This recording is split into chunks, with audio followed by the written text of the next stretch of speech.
ఈరోజు మనము ఒకటి స్వీట్ తయారు చేసుకుంటున్నామండి. సర్ది దగ్గు ఉన్నప్పుడు కొంచెం గొంతు సాపుగానికే 1 కప్పు బెల్లం తీసుకున్నాను.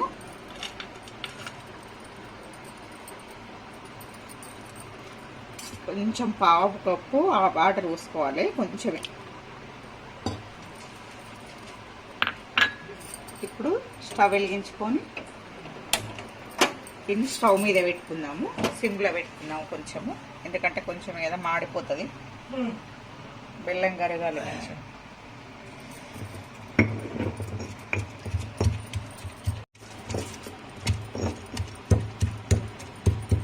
ఇప్పుడు అల్లము, మనం అల్లం కూడా ఒక 1/2 కప్పు తీసుకున్నాను. అల్లము దీంట్లో 1/2 కప్పు తీసుకొని దంచుకున్నాను. పొట్టు తీయకుండా దంచుకోవాలి, పొట్టు తీయొద్దు ఎప్పుడే కానీ. అల్లం మంచి కడుక్కోవాలి, మట్టి పోయేటంత వరకు కడుక్కున్న తర్వాత దంచుకోవాలి. నేను 1/2 కప్పు తీసుకుని దంచిన, కొంచెం ముద్ద అయింది ఇది. దీంట్లో 1/2 కప్పు తీసుకున్నానండి. కప్పు బెల్లం ఉంటే 1/2 కప్పు అల్లం తీసుకోవాలి.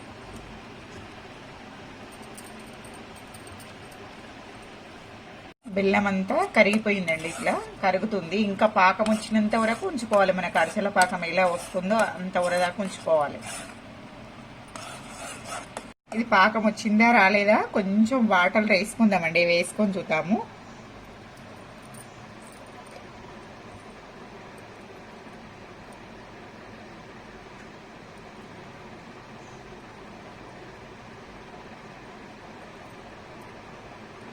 వచ్చేసింది, గట్టి పడిందండి, పాకం వచ్చేసింది. ఇగో ఇలా ఉంది అరిసెల పాకం. ఇలా ఉండగడితే ఇలాగే ఉంటుంది. ఇప్పుడు ఈ అల్లం వేసుకుందాము.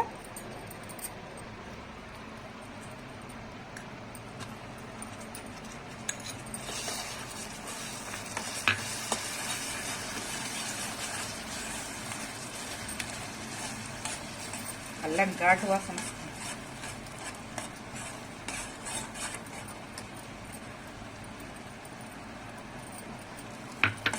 ఈ అల్లములున్న పచ్చిదనం పోయేటంత వరకు కూడా వేయించుకోవాలి, లేకుంటే మెత్తగా పడిపోతుంది, మెత్తగా అవుతుంటుంది ఇట్లా జిగు జిగు. అట్లా కావద్దంటే అల్లముల్లో ఉన్న కాకపోతే వాటర్ పోసేవారు మీరు అల్లం రసం కూడా తీసుకొని పోసుకోవచ్చు,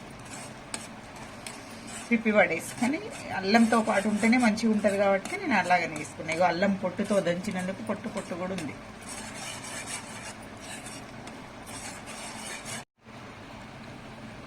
మిరియాల పొడి వేస్తున్నానండి. ఈ చిన్న చెంచాతోని హాఫ్ చెంచా ఉంటుంది, చా చెంచాతోని 1 చెంచా వేసుకుంటే సరిపోతుంది. మీరు చాలా ఏదో ఉంటుంది. నేను 2 వేసాను, ఇది చిన్నది కాబట్టి. ఎక్కువ వేస్తే ఘాటు ఎక్కువ అయిపోతుంది.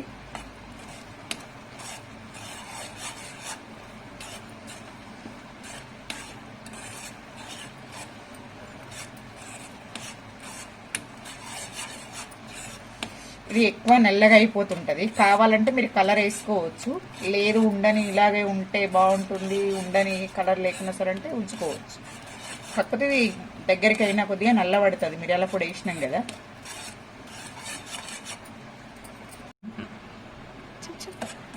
సరే వాటర్ వేసుకొని చూడాలి, మళ్ళీ గట్టి పడితేనే దించుకోవాలి, ఎందుకంటే అల్లం వల్ల తడిదనం ఉంటుంది కదా, అందుకొరకు.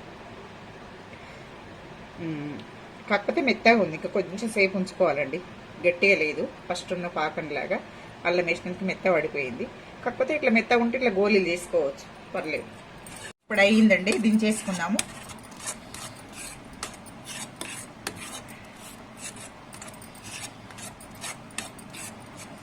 స్టవ్ బంద్ చేసుకుందాము. వేడికి అది అవుతుంది.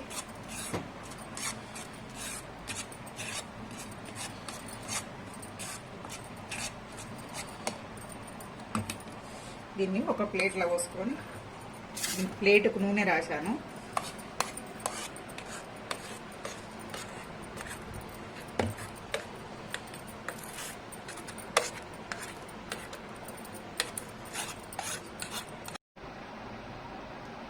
ఒక ½ అవర్ తర్వాత మనం తీసి చూసుకోవాలి, ఉండలు కట్టుకోవాలన్నా లేకుంటే కట్ చేసుకోవాలన్నా.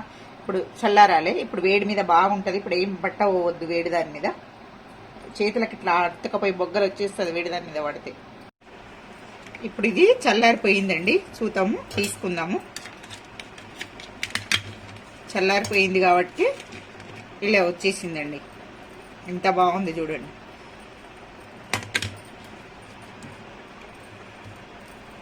దీన్ని కట్ చేసి ముక్కలన్నా తీసుకోవచ్చు, లేకుంటే ఇట్లా ఎంత ముక్క కావాలనేది నేను కట్ చేసిన తర్వాత చూపిస్తానండి మీకు. చూడండి ఇది చాక్లెట్ లా అయింది. మీకు ఎన్ని రోజులైనా ఉంటుందండి, 6 నెలల వరకైనా కూడా మీకు ఖరాబ్ కాదు. ఫ్రిడ్జ్లో పెట్టుకోవాల్సిన అవసరం లేదు. బయటనే పెట్టుకుని సర్ది దగ్గు జనంలా ఉన్న కూడా కొంచెం నోరు ఇంత ఇట్లా ఉన్నప్పుడు కూడా ఇది నోట్లో వేసుకొని చప్పరించుకుంటే తినొచ్చు. ఒక మంచి ఇంత పీస్ తినొచ్చు, పర్లేదు, మంచిగా ఉంటుంది. గొంతంతా సాఫ్ అవుతుంది. మిరియాలు, అల్లము, బెల్లం కదా, బెల్లం ఎక్కువ తీసుకున్నాము, అల్లము అందులో సగం తీసుకున్నాము, మిరియాల పొడి 1 చెంచానే తీసుకున్నాం, చెంచాతో. అందుకని అంత ఘాటు ఉండదు, మామూలుగా ఉంటుంది. కాకపోతే ఆరోగ్యానికి మంచిది ఇది, చాలా హెల్త్కు.